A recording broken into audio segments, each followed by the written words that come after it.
Welcome back to Season 4 of the Sober Motivation Podcast. Join me, Brad, each week as my guests and I share incredible and powerful sobriety stories. We're here to show sobriety is possible, one story at a time. Let's go!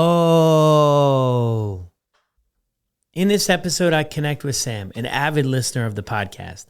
Sam shares his story of growing up in Northern Virginia where sports and family played significant roles, transitioning to a college life filled with heavy drinking and partying. After moving to Florida, Sam realized that alcohol prevented him from pursuing his passions and living a fulfilled life. A significant wake-up call from his boss helped Sam make the crucial decision to stop drinking. Sam discusses his journey through sobriety, the importance of support systems like AA and podcasts, and how focusing on his hobbies and improving his mental health has changed his life. Sam now channels his energy into helping others and setting personal goals, celebrating 1 year of sobriety with a renewed sense of purpose and clarity. And this is Sam's story on the Sober Motivation Podcast. Welcome back, everyone, to another episode of the podcast. I wanted to share this quick story with you before we jumped into it.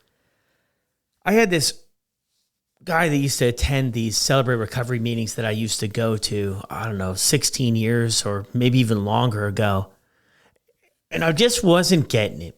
I just wasn't really getting it. I was going just so other people around me would think that I was doing something to improve my life, but genuinely, I wasn't really interested in getting sober or the whole process or the thought. I couldn't wrap my head around a life of sobriety. How was that ever going to be possible? I remember one time, though, this guy cornered me. His name was Ron. He cornered me outside of the meeting, kind of, sort of, and he asked me this one question. How do you want to be remembered?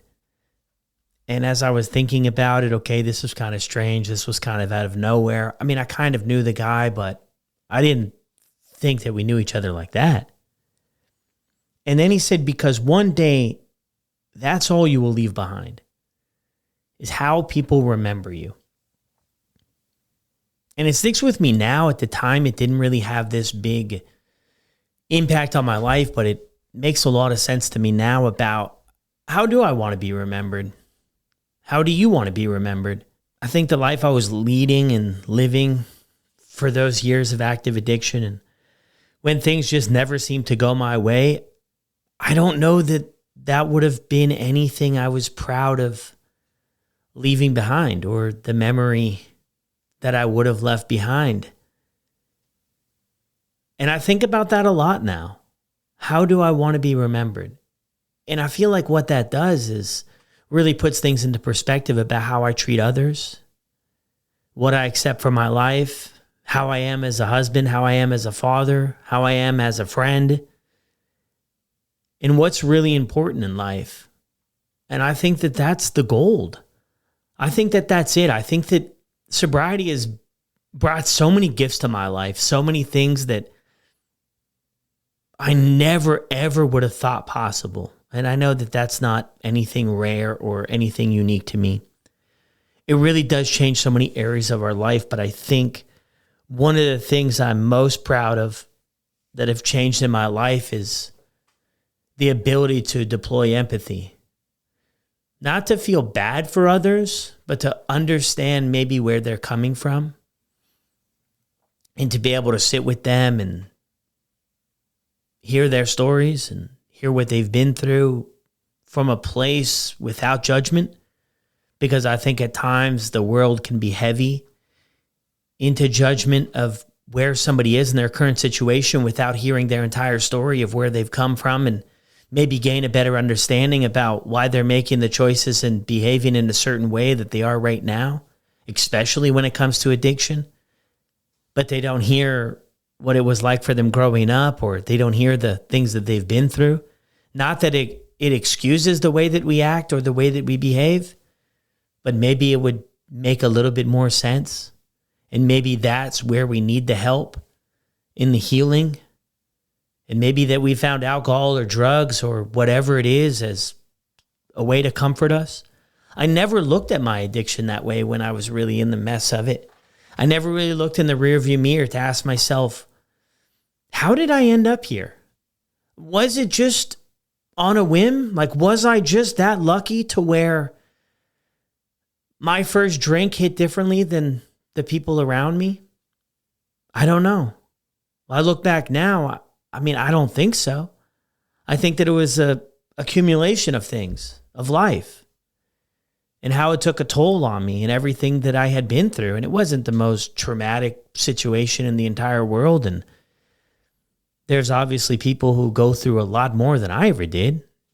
And there's probably people who go through a lot less. But I don't know that that's really the point. I think that we all go through some shit. I think we all go through some shit in life. And do we deploy the tools to work through it, or do we just avoid and numb? And the longer we do that, I think it becomes comfortable. Even as tragic as addiction can be, I think I found a level of comfort in it. I knew what to expect. Even though I was burning my life down to the ground pretty quick, I knew what failure felt like. I knew what disappointing my loved ones felt like. I knew what anxiety felt like. I knew what sadness felt like. I knew what not achieving goals felt like. The other side of the coin of being successful and happy and joyful and things going good was so foreign to me. I did not understand or comprehend a life like that, because I felt like the first 25 years of my life, I was just a burden to everybody around me. So it weirdly made sense, and it weirdly became my comfort zone. The escape, the reliability that alcohol offered, like it was always there. It was always around. It was acceptable to drink. It's just really interesting. And maybe I'll leave you with that question about, how do you want to be remembered? Because one day, that's all we'll leave behind. And I think of that today, I want to be remembered as somebody that was helpful, somebody that cared about others, not based on their status or what they could do for me, but based on them being a human and struggling and maybe relatable to the struggles that I went through. And maybe I could just be the one person that would listen to them, and maybe they wouldn't expect it. And maybe that's what people need. Maybe people don't need all the answers. Maybe we don't. I know I sure as heck didn't. I didn't need all the answers. I had already been to rehab many, many times, and therapy and doctors and counselors and everybody. I mean, I knew the way out. I just needed maybe the belief in myself that sobriety could be possible for me. I knew things were bad enough. I knew it wasn't going to end well. My mom always reminds me that she had a therapist that said if I made it to 25, that I would be okay. But I think her biggest worry was, would I make it to 25? I don't know. I'm glad I did. I'm really happy I did, but there were definitely times where it could have went the other way very easily. There were situations I put myself in. The risk was really, really high for things to go the other way. So I'm extremely grateful for my life today. It's one that, we hear it a lot, a life beyond your wildest dreams. Like, that's the truth. That is. And, that kind of question keeps me grounded. I mean, how do you want to be remembered? And how do you carry yourself today is, I think, how we will be remembered. And hopefully over time, things can change about how we can be remembered. That's my hope. And I think I'm headed in that direction. I might not be able to change everybody's mind, because some of the stuff I done, I'm not proud of, and it was hurtful to others. But I think if I keep putting one foot in front of the other with time, the memory that I do leave behind, whenever that is, will be a positive one and a good one. And, maybe people will say, he went through a rough patch, but he turned it around and did something with it. And that's where I think the gratitude really comes into play, is that I could sit here and beat myself up every day for everything that went sideways, but I choose not to do that today. I'm putting one foot in front of the other and trying to maybe make this world a little bit better. In a small little way with this podcast and with the community and everything I try to do is give back and help out and also take care of myself and my family and everything in the meantime. So I'll leave you with that question. Sam, incredible story. Very grateful Sam reached out and we're able to jump on and share his story on the podcast. So let's jump right into it. Welcome back to another episode of the Sober Motivation Podcast. Today we've got Sam with us. How are you? I'm doing well. It's a Monday. Good weather here in Southwest Florida, so doing well. Thanks for having me on, Brad. Yeah, of course, man. I was drawn to you reaching out. You shared that the podcast has impacted your journey and helped you out so much. So it's only fitting that we have you on to share your story with all of us. Yes, thank you, man. I listened to hundreds of episodes of the podcast throughout the past year of my no alcohol journey. So it's been awesome. Yeah, man. Well, thank you for supporting the show and checking it out. So what was it like for you growing up? Growing up for me was good, man. I grew up in Northern Virginia, played sports my whole life. So played a lot of baseball, got into wrestling in like middle school. So was always kind of on the go on the weekends. I had an older brother, so we would have baseball tournaments pretty much every weekend. And our parents would drive us kind of all around the state, sometimes to Georgia and Florida for like tournaments and stuff like that. So baseball was a big part of my life growing up. And then, I think at my age now, I look back and really see how many sacrifices my parents made for me, to get me where I am today and just be able to have that good of an upbringing. Yeah. And that was all in Virginia then. What's it like growing up in Virginia? Yeah, it was cool, man. We had 4 seasons. So, got to see the snow, got to see the leaves change in the fall, got nice springs, hot summers. So it was a cool experience. Met a lot of good friends in my hometown. A couple hours from the beach, some smaller mountains near us. So kind of had it all. Had it all out there. You've listened to a couple hundred of the episodes there too. So you kind of know, probably picked up over time about, there's a couple different stories of the way things start and then maybe how things go with somebody struggling. I mean, would you say overall, like, is there anything you draw from growing up that maybe turned you down this path where alcohol checked some boxes for you or not really? Definitely. Yeah. I would say my experience with alcohol probably started when I was 17, 18, really when I first got a vehicle. So when I got my first truck, it would be, hey, I'm going to go stay the night over at my friend's house. And then, somebody would go get a case of beer and we would kind of just drink it on the weekends, and just have fun in one of our parents' basements, pretty much. Not too much. We wouldn't really drink and drive. But we'd just stay in someone's basement, drink, have a bonfire, stuff like that. So that's kind of where it started. For sure. Yeah. I wouldn't say every weekend in high school, but, towards the end of like junior, senior year, it was, every few weekends we would go out and drink. And it wouldn't just be, from the beginning for me, it wouldn't just be, 1 or 2 drinks casually. It was, shotgunning 5, 10 beers, seeing who could get the drunkest. Yeah.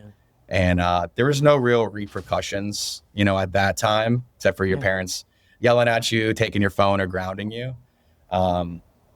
So yeah, no real like ramifications in the beginning for sure. But then as I get to the age I am now, it's when it really opened my eyes to be like, hey, this is slowing me down in all aspects of my life. Yeah, it definitely changes as more responsibility comes into life. What was it like for you growing up? I mean, was there a lot of drinking around? Were you familiar with sort of the effects of it? Anybody identify as having a problem maybe that you saw, or like, what was that like? Yeah, I believe, on my dad's side of the family, his grandparents were heavy drinkers. Mm-hmm. I know because, we had conversations about it, in the past few years. He kind of mentioned that it potentially might run in the family, be a genetic thing, potentially. So not too much drinking. My mom doesn't drink. She just doesn't like the taste of it and then didn't like being hungover. And then, my dad, was a lawyer, so pretty high stress job. So he would drink on the weekends sometimes, and then I see now that I'm older now, it's like him and his buddies that were coming to the baseball tournaments with us. I knew they would have like a little cooler of beer, watching the games and stuff, and having fun with that. But no, it wasn't too much in my family or anything, but just I would say more in the friend group of growing up being 17, 18 in high school and Yeah. thinking you were invincible and stuff like that, and just not having a Yeah. care in the world. Yeah. It's interesting too, though. I mean, did you notice, because you mentioned too, you went all the way in right from the beginning. I mean, did you notice that was different from some of your peers, or did everybody you're kind of hanging out with? Yeah. So yeah, I would say it was definitely a little bit different. We'd have some friends who would say, let's see who can drink 10 beers the fastest, and just all laugh and have a good time. Like I said, with no repercussions or anything. But I knew deep down from the beginning, it kind of had a grip on me. I think I might have. I'm pretty sure I do have, a more addictive personality. Mm. So, when everybody would go to bed, say 2, 3 in the morning, I would sometimes stay up by myself and watch music videos, watch fishing videos on YouTube, and just drink by myself. And then I'd wake up the next day, super hungover, just a waste of a day. And then realize like, hey, why did I stay up by myself and drink 6 extra beers, Mm. for no Yeah. reason? So it's like, for me, it was like, once I cracked that first can, it's very hard for me to stop. Yeah. Was there anything that you were struggling with sort of in high school? I mean, I know high school for me was really tough. Was there anything that you were working through, or trying to figure out? I feel like in high school too, where I was anyway, I felt like the pressure of the world. Like, I've got to know what I'm doing for the rest of my life. If I don't, I'm completely doomed. Right. What were your thoughts? Yeah, for sure, man. Yeah, funny you say that too. So I think a big part too, like I had an older brother who was 2 years older than me, went to the same high school. So, I was already kind of in with that crowd, with the more baseball crowd, because just knowing his friends from growing up playing travel baseball and stuff together. So, those guys were 2 years older than me. So, they were drinking and stuff, and I had to be the cool little brother, kind of coming around too. So I'd say in high school too, I had braces, and I have red hair as well. So I got made fun of a lot, whether it was like a lot of joking, not like too serious of bullying, but, friends kind of giving you shit every now and then. So that was funny. So then I kind of just like, I've always been more of like an outgoing, social, funny person. Like I love to crack jokes and make people laugh and make myself laugh. Yeah. So that was kind of big for me, just to be like, hey, I drank a couple beers and I'm way funnier. And then all of a sudden I'm the center of attention. And then, everybody, the next week or after drinking, oh man, you were on one last night. You were being really funny last night. Mm. And, it kind of gained me some popularity through high school and in college, and, even down here in Tampa, meeting people, just having no regard for myself, just like, hey, I'm almost doing this for other people's enjoyment. And they're there for me. Hey, it's all fun and games. We're all laughing, doing stupid stuff together, but you're not with me that next day when I'm having, borderline panic attacks and anxiety and ordering fast food at 3 o'clock in the morning and not going to the gym and exercising. And it just really started affecting my mental health. So I Yeah. think that kind of really started from the early days. Yeah. So relatable, man. I was like, exactly what kept me around with drinking in the beginning is because I was always kind of on the outside. And then I went to my first party, drank, and like, man, I was just like, this is the sweet spot. Where's this been, man? Everybody loves me. It was a good time. I don't really remember much of it, but talking with people the next day, you go back, you go back to wherever it is, high school or whatever. And it's like, yeah, the older guys, oh man, I still remember that. I think that's one of the things that really roped me in, because I didn't remember the first time I drank, but I remember the feeling maybe of Mhm. afterwards, maybe the next day. And it felt like, okay, there's value here. This makes sense. Like, wow. And it was easy, right? It was just like drink the most. You kind of lose that. I did anyway. I lost the insecurities that I had about who I Mhm. was or how well other areas of my life, that all faded away. And it was like, oh, here we go. I can make something of this, right? Because I was so used to just getting in trouble and all of that. I mean, it just fit right. I just fell right into it. And then, yeah, I mean, I think it's because a lot of people struggle, man. I mean, to even fast forward a little bit, a lot of people struggle building relationships in sobriety. And I think a big part of that is because when you're drinking, it's so easy. It's just like, oh, you drink, I drink, go to the bar, go do this, have a few drinks, and we can just open up in that sense. So, yeah, really interesting. So where do you go after high school? Like, so you're kind of getting into it here, and where did things go for you from there? Yeah, so that's definitely when the alcohol and the drinking got turned up a notch, is when I went to college. Yeah. So I went to college in, Southern Virginia, place called Radford University. It was a D1 school, probably 13,000 students. We didn't have a football team. So our sport was kind of drinking. Yeah. There was one or two bars around, smaller kind of hole in the wall bars. And we would just do like fraternity parties, house parties, apartment parties, stuff like that. Yeah. And it would just be, I mean, there was something to do every night. Like a Tuesday night, there could be karaoke. And then Wednesday night is ladies' night at the bar. Thursday night, a fraternity party. And then Friday, party at night. Saturday, day drink during the day, party at night. And then Sunday was just kind of just the recovery day. Sometimes I would drink on Sundays too. But college for me, it was we drank every weekend. Blacked out just about every weekend, was still able to graduate, still went to class. I always kept that as a priority. Like, hey, I can't miss class, because if you go to class and you take some notes, you usually have an exam every couple, 3-4 weeks. So I was always good about that, studying. So I was able to graduate. But I joined a fraternity my second year of college, and a lot of the guys were from my hometown, those areas. So, joined in that and had a good time, met a lot of cool people who are still good friends of mine to this day.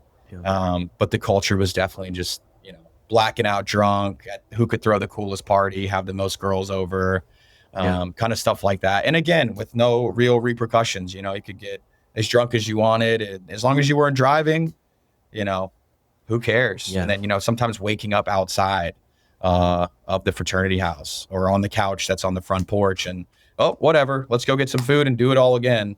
Yeah. Well, that kind of stuff was kind of cool and celebrated, right? It was like for me, Exactly. it was, people would say, oh man, like, so I even though I kind of deep down, I knew like, okay, this might be a little bit much. Not everybody's living like this, but at the same time, it was like a big pat on the back from everybody. Like, I can't believe that you did that or whatever. And I was like, this is great. I mean, this is just so cool. But I think there was a little part of me that was dying inside of, this wasn't the way I knew I should have been operating, like I was doing that to fit, looking back now, it's 2020, right? Hindsight. At the time, the awareness, we don't have it. I didn't anyway. And looking back now, I see it clear as day for what it was, is I was willing to sacrifice my own values and all of that sort of stuff to have a place to call home, or feel like I did, but at the time when I was going through it, and it sounds like when you were too, like,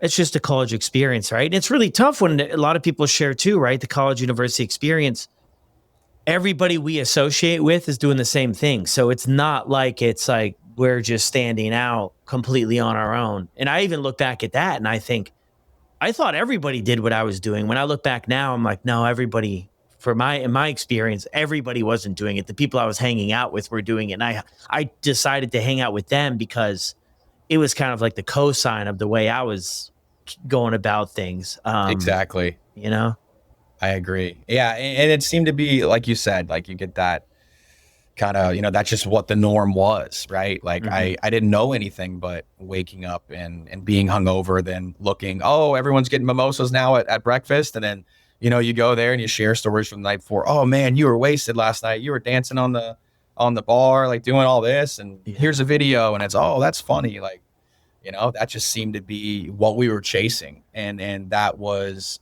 the goal of every weekend. Like, there was no real goals of, hey, I'm going to class, I'm passing my classes, now let's go black out. So, that was a big part of my life. Probably the reason it took me 5 years to graduate. So, yeah. Well, you made it. I mean, you made it. So that's, what is it? Better late than never. What did anybody notice or anybody mention anything like in this college portion of your life of, maybe not about the drinking directly, but was there anything? I mean, were there any dark times in there too for you? There were. I had, a few instances in college where I lost friends where they passed away. Whether it was from a car crash, I had one friend commit suicide.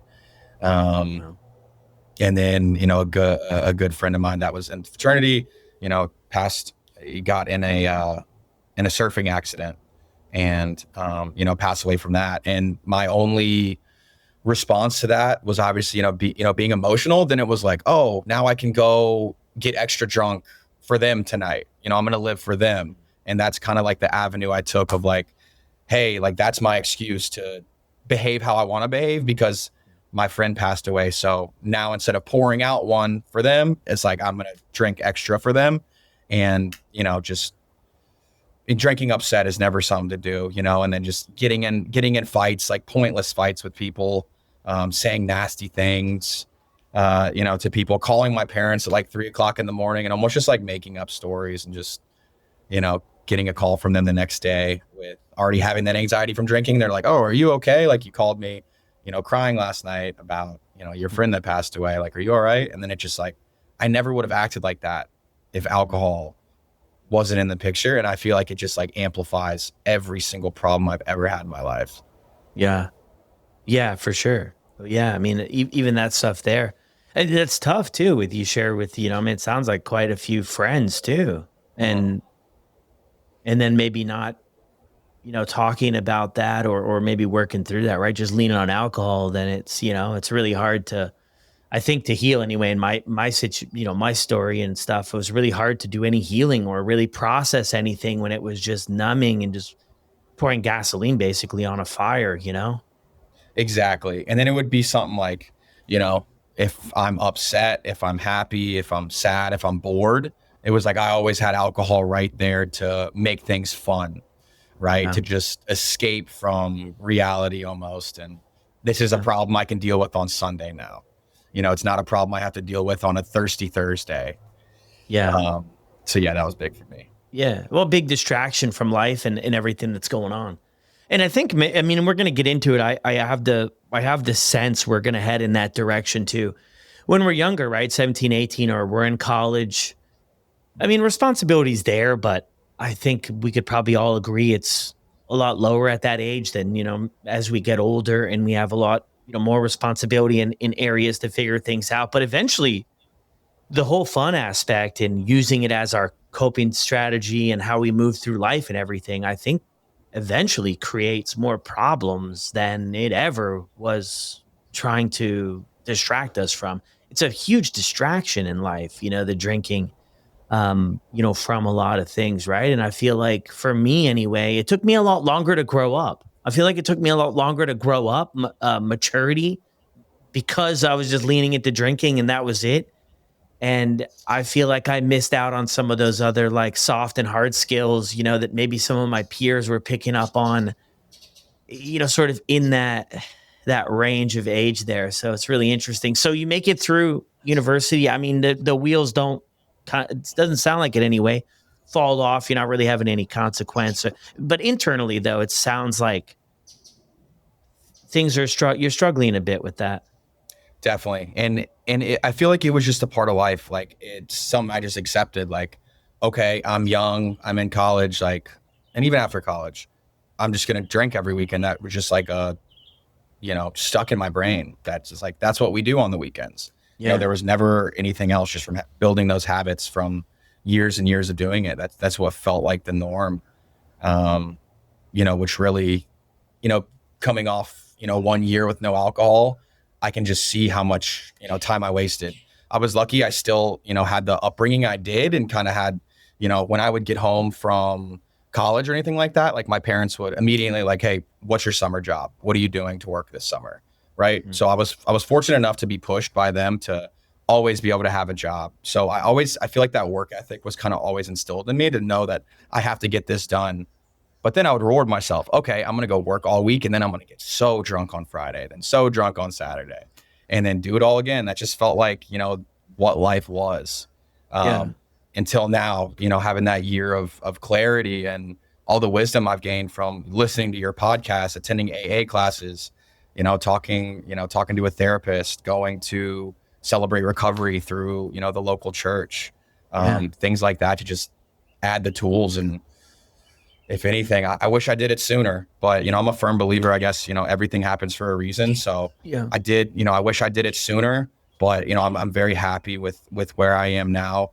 And, I feel like this year too, for me, I want to give back more because I feel like, not that I've conquered it. It's definitely something that you need to work on every single day, just Yeah. like anything, right? If it's the gym, if you have goals in the gym, you have to go every single day. You're not going to Yeah. see results overnight. But then when you look back, from a year or even 6 months, you see those results. So, Yeah. that's the real motivator for me is like, you know, my family, my parents, they were worried about me. And, they had told me on several occasions, oh, you know, we're worried about you. We don't want you to get hurt. We don't want you to, get killed, get in an accident, Yeah. do anything stupid that affects you, the rest of your life. Like, for instance, if you're driving drunk and, Mm. God forbid, you hit a family, you hit a minivan full of a family and kids, and you wake up in, a holding cell the next day, and they're like, hey, you killed a family of 6 people, and now their life is over. Their extended family lives are essentially ruined. My life is over. My family's, life is over. I've ruined my parents' life if something like that happened. And that just made me sick to my stomach. Um, Mm. to know like how little of a thing is just picking up a drink and drinking it, just what could happen every time you just roll the dice Mhm. and do it. And I was sick of just playing with those odds. And I had a few things happen. Not anything crazy. Like I never got a DUI. I never, went to jail or anything like that. Or the Yeah. extent of it was just, upsetting my family and barely getting away clean of, hey, you did something stupid the night before, you said something stupid, and then just kind of brushing it under the rug and okay, I'm not going to drink for a week. And then 2 weeks later, okay, I'm only going to have 3 drinks tonight. Okay. Then a week later, okay, I'm back to having 10 drinks. And then something else happens. I was just sick of living in Yeah. that repetitive negative cycle all the Yeah. time.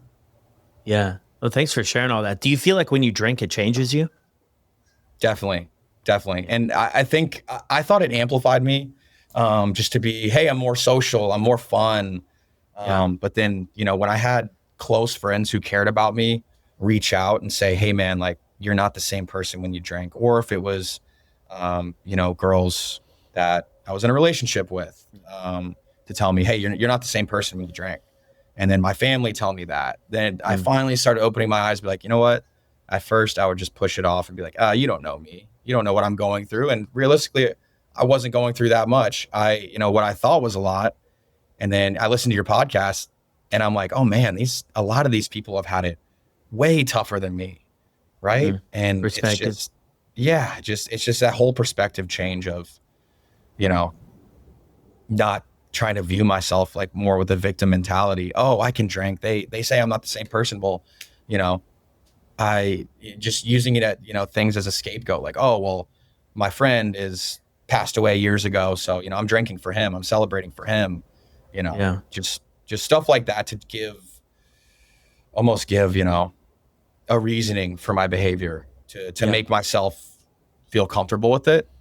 Um, yeah, but it definitely started to catch up with me when people would tell me like, hey, you're not yourself when you drink, you're a different person. Yeah. And things that I couldn't see because, you're blinded by alcohol. Yeah. It is so true, man. And we'll kind of get back on the storyline here after this, but just how many problems it causes in life. For me, not drinking, I can see it clear as day in a lot of people's lives around me that still do drink. Like maybe 84% of the time things are good and they're going in the direction they want, but like the 16% of times that things are chaotic and unpredictable and everything like that, it's like, man, it's drinking. And it sounds like anyway, you're bringing up blacking out a lot. I mean, that I only had a handful of experiences like that, but the handful I had, I mean, it was unbelievable, man. It was just like, what? Like people are explaining it back to me about this sequence of events. And I went to this job and the job sent me home and they called the police and I wasn't supposed to drive and blah, blah, blah, blah, blah. I mean, it was just like, what happened? Like you guys are making all this up. And we went out to a restaurant and it was just, I was like, that's all one afternoon. I did all of this stuff while I was completely blacked out. And I was like, wow, man, that was wild. I don't know. Like, well, I didn't know what to believe, but it was, yeah, they wouldn't, the people I was hanging out with, they wouldn't have made it up. Scooting back a little bit though. So you finish up high school, you go to college, drinking ramps up there. Where do you find yourself going after college? Also back on the college thing, I had one big, event that kind of sticks with me to this day. So Yeah. we were at one of our fraternity houses one day, and we built a huge ramp, like a huge jump in the snow. And, we had snow kegs, and it was a big thing there. So, everybody shows up. We got the snow keg. We got a hill in the backyard. We have, a ramp to jump off snowboards. I wasn't, an experienced snowboarder at all, but, a couple beers from the snow keg, and I felt like I was Shaun White. I was like, oh man, I can go do this. There's, all my friends are here, and a lot of attractive ladies at the party. So I was like, I'm gonna go off this jump and do a cool trick. I had that liquid courage in me. So I went off the jump, broke my leg, cracked my sternum and my chest, and had to have some people drive me to the hospital. Didn't tell my parents, didn't put it on my insurance because I didn't want my parents to find out. And which came back to, haunt me, getting sent to collections, and things like that affected my credit score that, I just cleared up a year or two ago. From that, I still have pain in my chest from that because I didn't go to physical therapy. I didn't do the steps. I just went back out, healed. I was going out on crutches, still going out on crutches and drinking. I'm like, oh, I can't take my muscle relaxers that I'm prescribed because they don't mix well with alcohol. So I'm not going to take my medication. So I'm going to go out and drink. Still, man, I was on crutches in the ice and stuff like that. And, fast forward to, a couple years later, I ended up going to a cardiologist because I was having heart palpitations. And I would have, a sharp pain in my chest, which was really from my injury that I didn't treat because I drank instead of doing the proper rehabilitation. And I thought I had a heart problem. So, I go to the doctor, tell them all about it. How do you drink? Do you drink alcohol? Yeah. A couple beers on the weekends. I never told them the truth. I never told them I drank 15 beers last night, actually, and my heart's been beating weird this morning. I slept for 3 hours. I wouldn't be honest with them. I wouldn't be honest with myself. Then I ended up wearing a heart monitor for like a month, and, thinking, just having that anxiety from the drinking too, just being like, oh my gosh, I have a heart problem. Like, I'm going to die. And just giving myself so much anxiety and freaking out my family to be like, hey, he's healthy. Why is he having heart issues? And the underlying cause it was from the alcohol. It was from binge drinking and not sleeping and not treating my injury. So, it still affects me to this day. When I work out, if I work out chest too hard, I'll get a sharp pain in it. And it's just, that was a huge thing for me to kind of, tie straight to alcohol. Yeah. But but at the time it's too, it's interesting too. And you go, everybody has sort of these, I think, sort of these interventions in a weird way or another, where we end up in a situation where we're experiencing something as a direct result of our drinking or in a combination of other things. And then we go to get help, and it's like, we don't give all the information to where, you know what I mean? And then I had so many situations where he's like, I should have just been honest with what I was struggling with, but I felt ashamed. I felt ashamed of like where I was and how I was living. And I was like, is there something like morally wrong? I just wasn't prepared for that conversation of somebody telling me.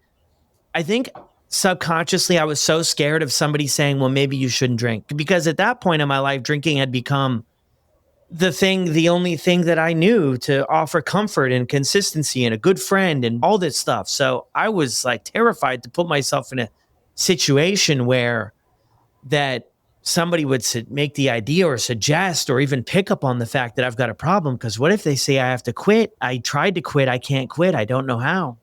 I don't know if I want to. But we go looking, seeking help or guidance or support. And then we only kind of share a quarter or maybe half of the story. And it's really hard. I don't know if you reflect back, but I do in my life. It was really no wonder I didn't get any help. I didn't tell anybody what the heck was going on. They couldn't help me. Interesting. Yeah, exactly, man. And then it would just be one of those things like, during the week I'm at work, I'm focused on work. And then the weekend rolls around. It's like, hey, I know what I did last weekend, made an ass out of myself maybe. But then Friday rolls around. Oh, I just worked all week. Gone, short-term memory. Let's do it again. Maybe I won't drink as many this weekend. Yeah. I probably. What about, yeah. And I mean, did you try that? Like, think like, okay, maybe I think you mentioned it earlier too, right? I'll have 3 beers or I'll do this. Like, did that ever pan out for you? Sometimes hit or miss? hit or miss, definitely. And then I found myself, I was like, okay, I'm having 3 beers tonight. And then I would have those 3 beers and it's like, okay, I can have one more. Okay, I'll take a shot. And then it's just like, I didn't accept it. I didn't accept that I didn't have control. I didn't have the self-discipline once I had that alcohol in my system to be like, hey, that's enough. I'm feeling good. I'm going to ride off this buzz. No, it was always just chasing more and more. Yeah. It's interesting too, sort of the self-discipline perspective of things. Because I wonder if people who don't struggle with this, if they think of it from that, do they think of it from that angle? Or do they just, the box is checked, they had enough and they move on with their life? Or is it those of us that struggle with it are in this constant battle of like, am I strong enough? Or like, why can't I? Because I would get there too. I could have 3 drinks. I'd be pissed. I'd be like miserable, but I could have 3 drinks, call it a night, whatever. I mean, I could definitely do that from time to time, but it wasn't a good time for me. Like a good time for me was to drink enough to where I didn't think the way I was when I was sober of like try to control it or try to keep it together. Is like, I want to drink enough to where that is gone and I could just keep going and try to like have as much fun as I could and not bother myself with the thought of like, why are you drinking too much? But it's always interesting to me because we kind of go back and forth on that. Like I did anyway, like, why can't I handle it? Why can't I figure it out? Why can't I just have 1 or 2? I wonder if people who don't struggle with it, if they ever, or maybe occasionally they do, but I would guess like overall, they probably don't think that that like I need to discipline myself or I need to, or maybe it's just easier for them. They're like, I have to work tomorrow. I know that if I have any more than 2, I won't feel 110%. So I feel like it's maybe an easier decision. I look at it a lot like gambling, right? Very, very serious addiction that can destroy people's lives. If I go to the casino with my grandmother, I can go overboard, like do a little bit extra.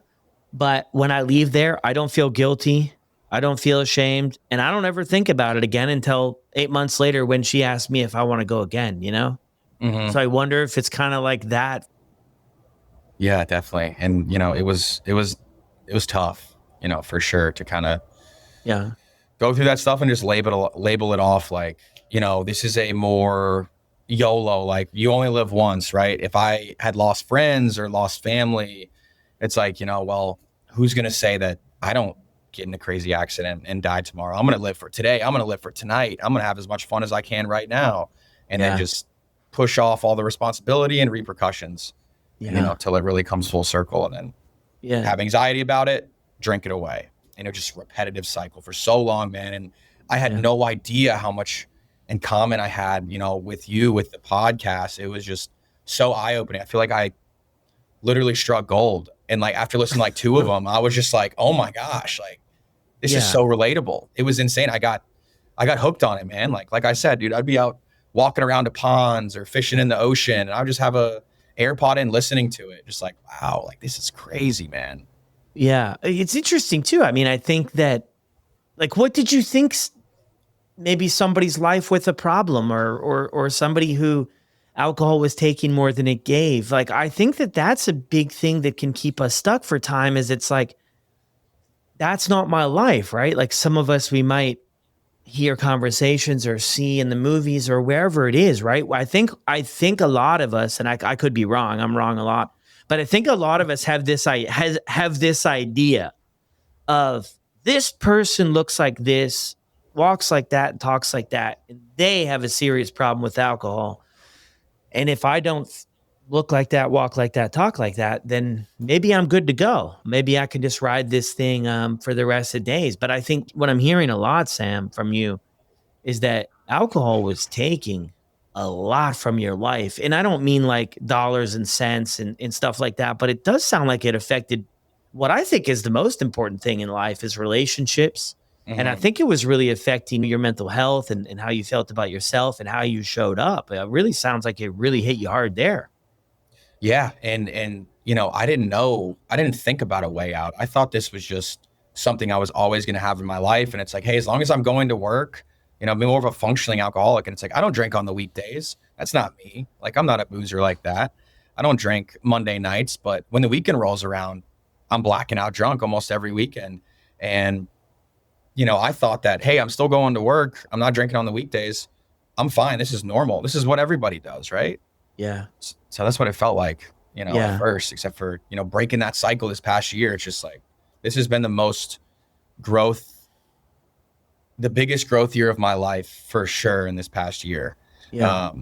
It's been So, amazing, man. yeah, which is good to hear. I mean, it is. Walk us up to kind of this decision. I mean, was there something that triggered it, or was there a bunch of what do some people call death by a thousand cuts? Was it that, or Yeah. was there something, a conversation? I mean, what even got you thinking? Because even this, Sam, I'm hearing all this, and I could be wrong on this too, but this is kind of what I'm picking up on. This whole idea of a not drinking life might not be something close to home for you. That might be a complete foreign concept.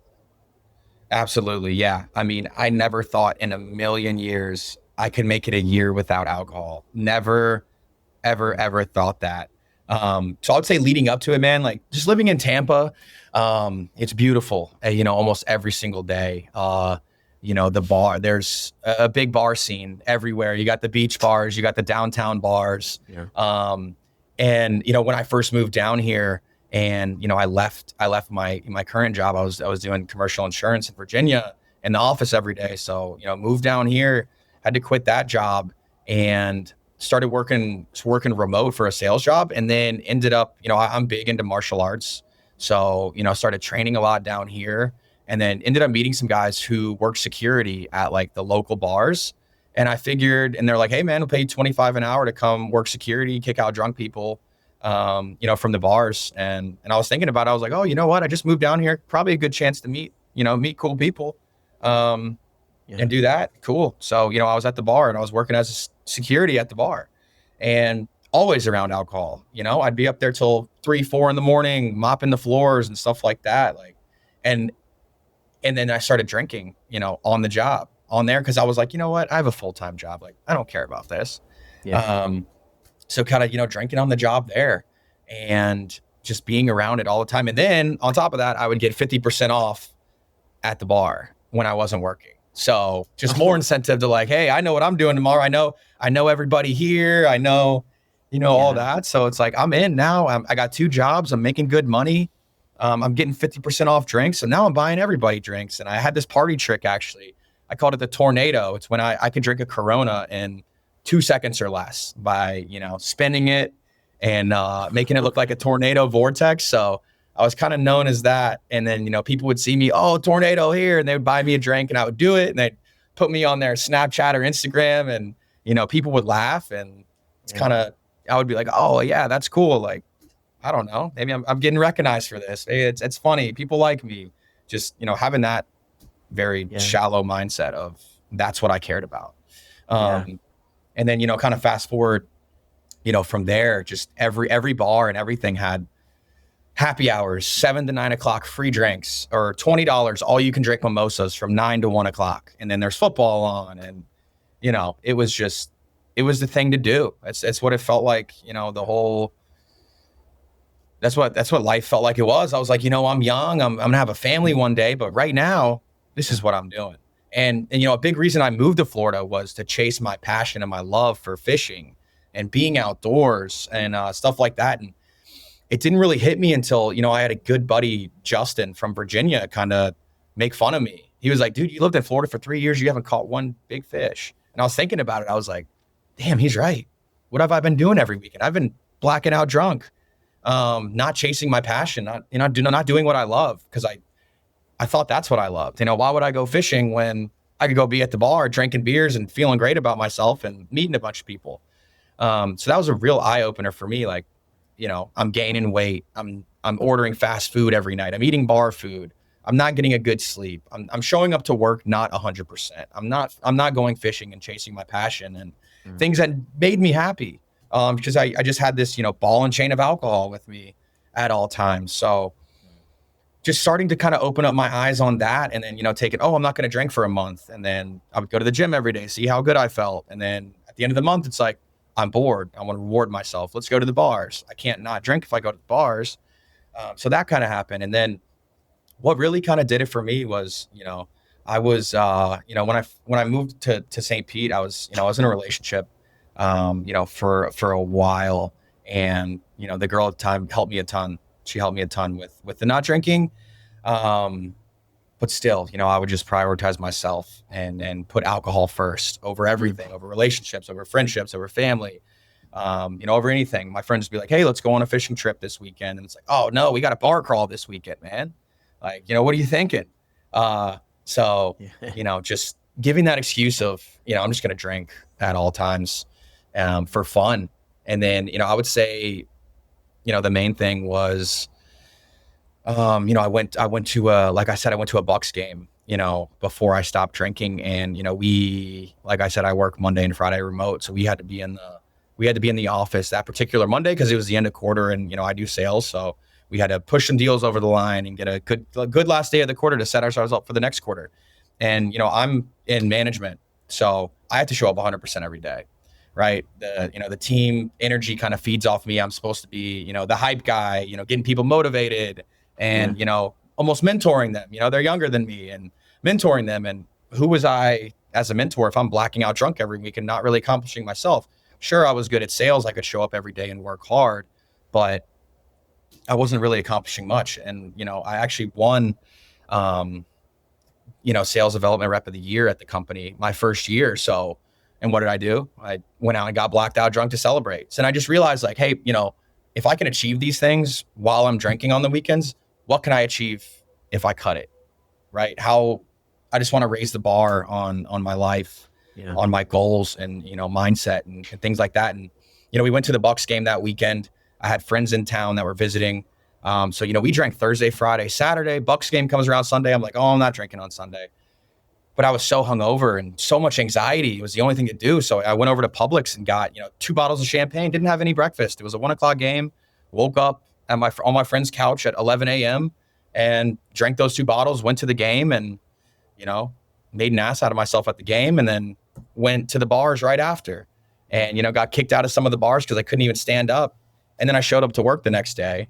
We had some new people starting and stuff. And, I'm in charge of, helping them get on board and stuff. And, my boss kind of pulled me aside and was like, hey, are you good, man? Like, you seem out of it today.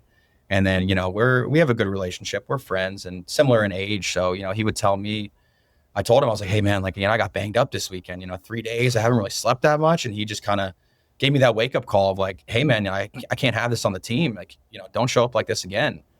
And then that's really the day, holding all that anxiety from that 3-day bender and that, because then I knew then I was like, okay, boom, it's affecting work now.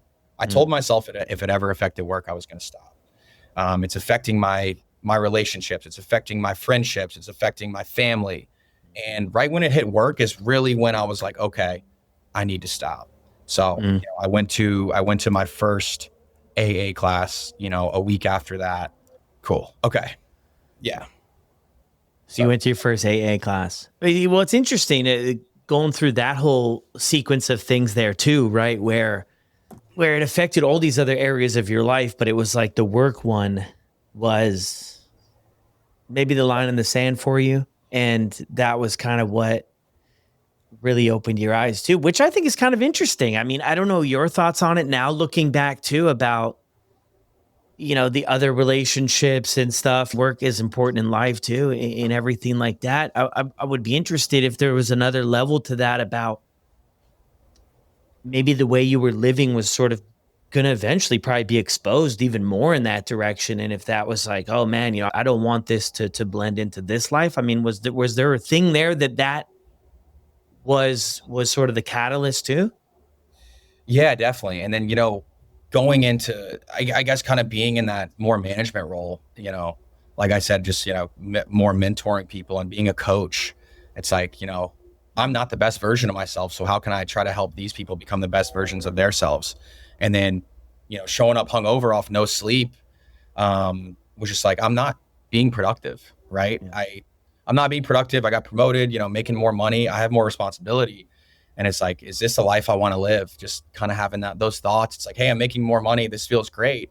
So why don't I channel that to hey, let's see what I can do next. Let's see if I can put down the alcohol, and that's going to give me more time on the weekend.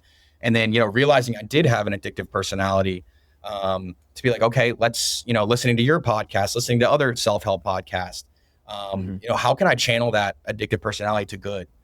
I want to be addicted to bettering myself, being addicted to going to the gym every day, to improving my, martial arts skills, improving my fishing, things like that I kind of just neglected and put alcohol and partying as the priority for, like I said, man, I started drinking when I was 17, and, I just turned 30 a few weeks ago.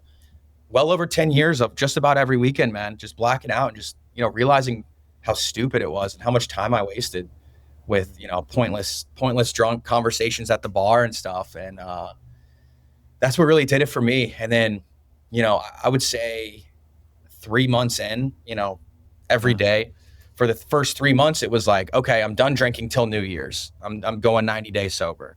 And then, telling my friends, oh, it's sober October.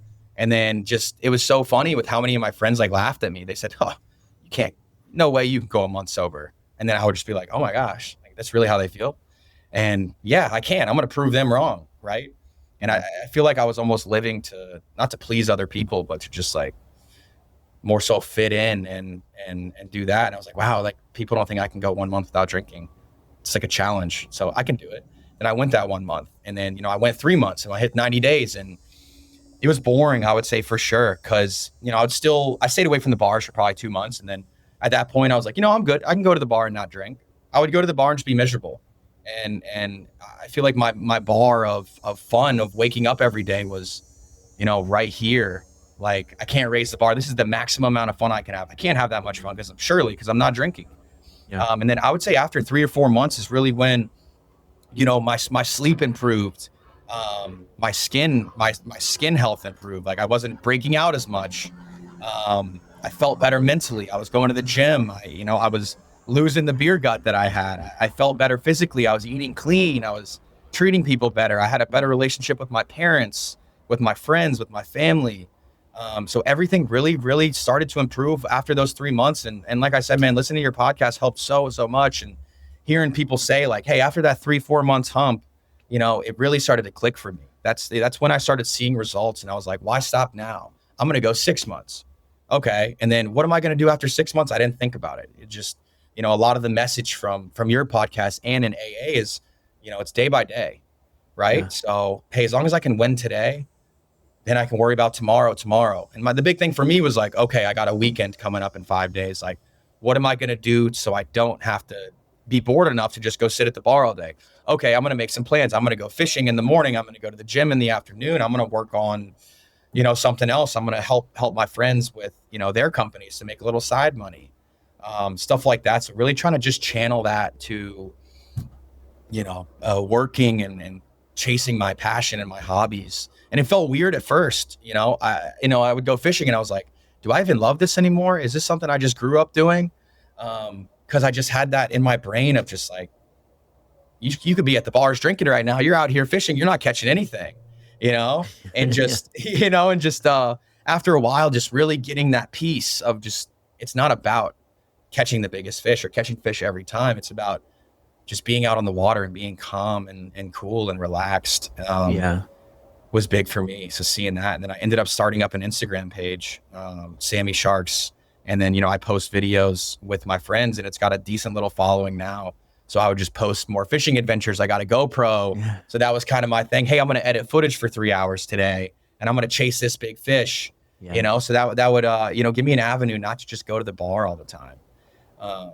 And then now, fast forward, I'm, a year in now, and looking back, I feel like I'm a whole different person. I feel like I'm slowly becoming the best version of myself. And, it feels good to have friends reach out and family saying, hey, I'm proud of you, man. You've been working really hard. You look good. You're in good shape. Yeah. What changed? And not even knowing that I did stop drinking. So it's just like, oh my gosh, I actually stopped drinking alcohol. And then, from there, having friends just reach out and say, dude, how'd you do it, man? I want to stop drinking. And then, having hour-long weekly phone calls with my friends about stopping drinking. I had a really good friend named Grant. Shout out to Grant. He lives in Fort Lauderdale. So he's on the, East Coast of Florida. And, he stopped drinking And he was like 2 years sober at that point. So, I reached out to him and leaned on him heavily, and we would just, have deep conversations, because he was the same as me, blacking out drunk every day in college. And I'm like, hey, surely if this guy can do it, I can do it. Yeah. No offense to Grant, but, we were in the same boat there of like, hey, we're the party guys, doing all this. So it helped me a ton just to kind of pick his brain and stuff like that. And I think he might've been the one that showed me your podcast, actually. So just being able to bounce stuff off of him and, really, really help just kind of change my mindset, man. And life is so beautiful. Like now, this morning I woke up at 7:30 in the morning, went down to the dock and casted the line out and had a work meeting at 9. And then here I am now. So it's been beautiful, man. And it's just been beautiful in all aspects, truly. Yeah, man. Well, great job, man. I'm so happy to be a part of it too with the show and with you listening. And it's so great to hear that you're able to get some stuff, that's relatable from everybody's story, right? So whether it's tools or whether it's like, like I've been there and look at how people make changes, right? Because I think everything you said there is so true, man. The not drinking has to be the first domino to drop, but the potential for all the rest is massive. And all this stuff. I mean, I think that's what alcohol sneakily does, is it removes our ability to feel joy in other things that used to bring us joy, and for you, that's fishing, and everybody has sort of their thing that really brought them a lot of joy. And that's when I noticed it changed people's lives, is when, and in my life too, where it was like, I don't really enjoy anything other than drinking. That's what I look forward to. That's what I want to do. I only did activities where there was drinking. If there wasn't drinking, I wasn't really interested. I probably wouldn't participate. It just became a lot of what life seemed to be. And then when you live like that for time, it's like, oh, this is it. This is the way it goes. But then you get sober and you're like, oh man, like maybe I had that wrong. Maybe there is another way. But when you're in it, it's really hard to see it. It is, man. And, like you said, with the drinking, people would, it's just the norm, just societal norm, every weekend, it's all I saw myself doing and caring about until you don't do it anymore, and just seeing how much of a hold it really had on you. Like every single, just 99% of the issues and the problems and arguments and anything in life was mental health. Like anything was always like a problem that happened with alcohol, something I did when I was drunk, a way I felt when I was hungover, having so much anxiety, then calling my parents and be like, oh my gosh, like I'm about to have a panic attack. And they're just like freaking out, like, what's going on? And I'm like, nothing. It's just, oh, did you drink last night? Oh, just a few, just lying to them. It's, and putting pressure on them, and, telling me they're worried about me and stuff like that was just a true motivating factor. And, wanting to make them proud, and, wanting to be the person that my parents raised me to be, without hiding behind this fake persona of, hey, I'm going to work every day. I'm a good person. I'm going to my 9 to 5. I'm doing this. I'm going to church on Sundays occasionally if I'm not too hungover.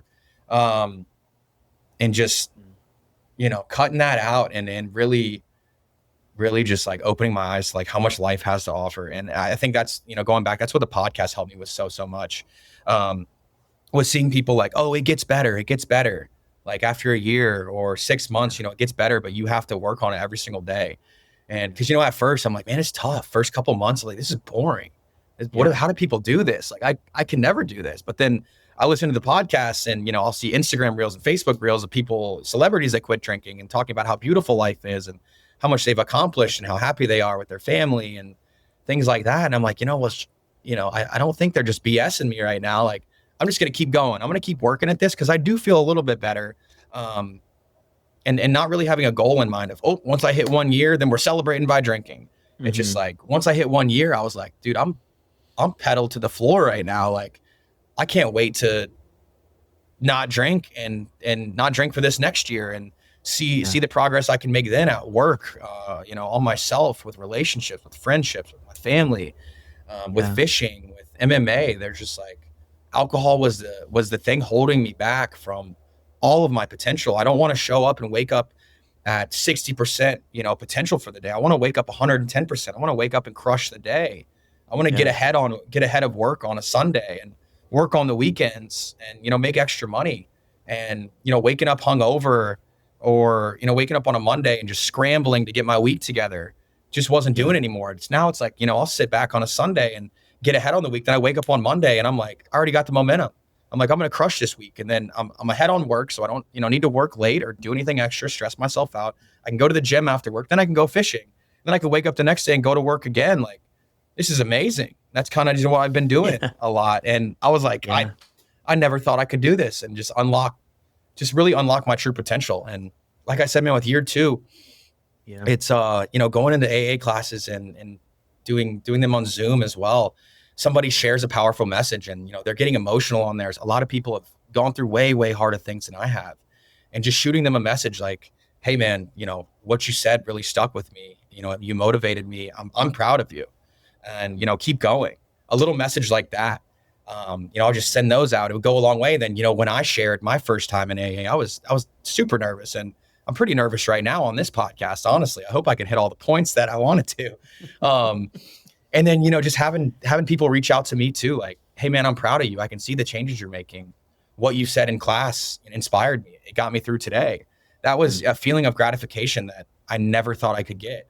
And just how good that made me feel. I was like, oh my gosh, I'm helping them a little bit. That motivates me to help, to keep helping. So, in my year 2 coming up, that's my goal, is to be more involved in my friends' lives who are struggling with this, and just being a good friend, being there for them. Like that's the buzz I chase now. That's the high I chase now, seeing other people improve their lives. And, how can I help my friends become the best versions of themselves? I'm not perfect. I'm not there. I don't think anybody's perfect, but I'm doing well, and helping other people it's going to help me. It's going to motivate me to keep going. I'm like, okay, people are not relying on me, but people are looking up to me with what I'm doing now, whether it's at work or outside of work. So I'm really trying to use that as motivation to keep going. And I think what you're doing is just amazing, man. I see you guys have a huge following on Instagram, and then you're, like the #1 podcast on Apple Podcasts for the sobriety stuff. And it's amazing. It touched my life and changed my life. I can only imagine, the reach that you have with this. It's truly amazing. And, I want to be a part of that. So the reason I kind of message you. And if you go up through our messages, I would comment on, podcasts. And I'm like, hey, Brad, like this podcast really touched me. I had a lot in common with this guy. I'm 6 months in right now. And, it's struggle sometimes, but I want to let you know this podcast has really helped me. And then never thinking I would get a message back from you. And then, you message me back. It's not some automated thing. Thanks for reaching out. We're here for you. Send an email if you have anything. No, you messaged me right back and we're like, hey man, I'm proud of you. Like keep pushing. And I'm like, oh man, like, this is the guy who, runs the podcast. He knows who he cares. He just read what I said, and that's cool, man. So it's just amazing. It's a whole an untapped world that I never thought existed. And the network of being collaborative and being there for other people, as, cliche as it sounds, oh, I'm doing this to help other people. It's like, I feel like I'm at that point now where I don't have those temptations of if a beer's in front of me, I'm drinking, or, I'll have some friends, oh, sorry. Oh, here, you want a beer? Oh, I don't drink. Oh, sorry, man. I won't drink around you. Dude, no, it's all good, man. Hey, I'm not judging you. This for me, drinking wasn't working out. I'm not judging you for drinking at all, man. But, if you do want to reach out and you need some help, I'll give you my opinion, and I'll do that, as a good friend. But I'm not judgmental on anybody who drinks. That's their own decision. It was my own decision to stop drinking. I didn't do it, for other people. I did it for myself at the end of the day, which, would affect, my relationships in a positive way there. Yeah, man, I was thinking about when you were sharing that there, I had the thought of, I think my uniqueness, or that I thought I was this overly unique person. I mean, we all have our own experiences in life, and nobody can take that away from us. But I thought I was uniquely different in the fact that the experiences of how good sobriety got, that was just for other people. That would never be my story. And you even kind of touched on it. Like you see these celebrities, and you see these other stories of like giving up alcohol completely changed my life, not overnight, but with time. And I would convince myself at the earlier days going to meetings like, yeah, that's fine that, for this guy, things changed, but like, that's not my reality. Like, come on. When I was homeless, 15 years ago, 16 years ago, and I would hear stuff where people have families and houses and they got all this stuff. I'm like, come on, are you kidding me? Like, that'll never be my life. There's no way. And now I'm kind of the family guy, with a life that I never thought growing up. I never thought about having kids. I never thought about owning a home or having anything. It just never crossed my mind because it was so far from my reality. But to see it all play out, and I love how you kind of hit home there too. Like, it does take time. I mean, I heard the best thing the other day. It takes you 15 minutes to walk in the woods. How long does it take you to walk out? 15 minutes. It might not be exactly like that to a science, but it does take a little bit of time, and it can feel boring because we are used to dopamine, massive dopamine. And when you drink, it just floods the system, and you go out and you're with people and it's just flooding, flooding, flooding. So if you're not drinking anymore, your brain is like, okay, let me catch up to how things actually work, not the alcohol, stimulating everything. But if you hang in there, things make sense. Heading towards wrapping up here, Sam. I really appreciate you. Huge congrats on a year. I love that too, man. Reaching back, I think year 2 is definitely about finding purpose and definitely about emotional sobriety and working through that. So I love that you're onto that. Anything that you would mention to anybody that's kind of starting out, or any closing thoughts? Definitely, man. I think something that I tell, my friends and people that I talk to who reach out looking or sober curious is, when you're super hungover and you have that anxiety, they call it, and you feel like your life's falling apart. Take those feelings in, don't run from them, take them in and use that as motivation. What I did too was I'd have so much anxiety. I would even record myself and just talk how I was feeling. Hey, I'm feeling like this right now. I feel like my world's crumbling. I feel like everybody hates me. I feel like I'm just not a good version of myself. I feel I just have crazy anxiety that I'm going to get fired from my job when I wake up one day, and I'm doing great at work. But just having those thoughts in your head is just like negative thoughts, 2 or 3 days a week from being hungover. It adds up, man. And then, you say I'm really hungover on a Sunday and then I work the whole week. Those feelings kind of go away. You don't really think about them too much. And the weekend rolls around, you're like, all right. But, if you take a video of yourself or you journal it, like, okay, this happened. Okay, that has to do with alcohol. Write down everything that, happens when you drink, the mistakes you make, how you feel the next day, how much money you're spending, your quality of sleep. Are you going on walks? Are you working out? Like, are you chasing your hobbies? No. Write that down. And how alcohol is that blocker for you. So that was big for me. And then just to like look now in the present moment, and just like how everything, man, it affects everything. Your sleep, the food you're putting in your body, how you're taking care of yourself, dude. Like it raises your blood pressure. It's not good. And I was just running from that all the time. So, if you can document that, write down the pros and cons of drinking. Right? I guarantee you're going to have a million more cons than you are pros. Right? So now it's just like, I'm confident in myself and, where I'm at, that I don't need alcohol to have good conversations. I don't need alcohol to go out and have a good night. I never, ever thought I would be here, but it's just like, now I'm addicted to, hey, I'm going to go out and I'm going to wake up at 7 a.m. and I'm going to go on a run, or I'm going to go to kickboxing class. And then I get home and I get a text from my friends like, oh, what happened last night? I just ordered Uber Eats. I'm couch locked all day today. And I'm just like, oh man, I just hit the gym at 7 a.m. I'm doing laundry now. I'm super productive.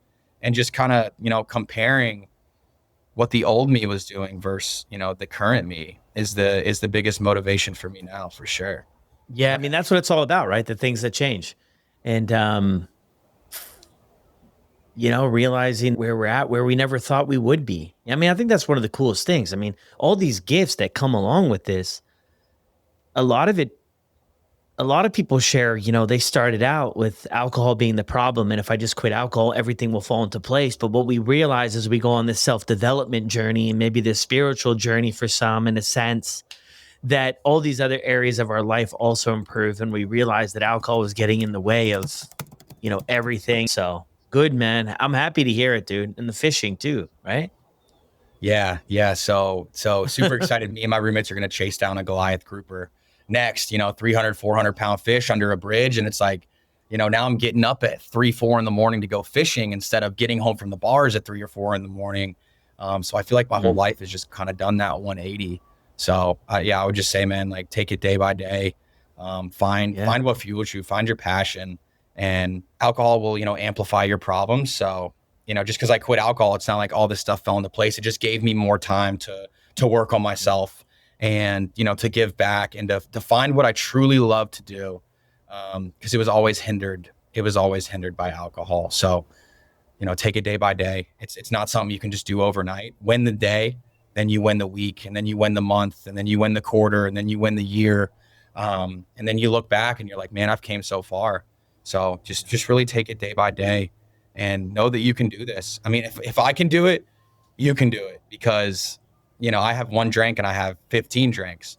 So now it's like, if I'm drinking sparkling water, I'm the same way. I'll have 10 sparkling waters when I'm hanging out with my friends. So I know it's like having that social anxiety of like always needing something in my hand. And I feel like that was always a beer or a shot or a Corona that I could tornado in 2 seconds and everybody would get a laugh out. But now I'm drinking water. Now I'm really hydrated. Now my skin's clear. Now I'm able to go to the gym and wake up early and do what I love and go fishing. So it's been amazing. So just keep pushing and listen to these podcasts. It helped me a ton. And, ask for help for sure. And then I know I think my Instagram's tied to this too. So reach out to me, I'll give you, any advice that I can, and just take those little perspectives from, every podcast, every AA meeting, try to learn something new or get a different perspective or tell someone you're proud of them and to keep them going, because that's going to motivate you.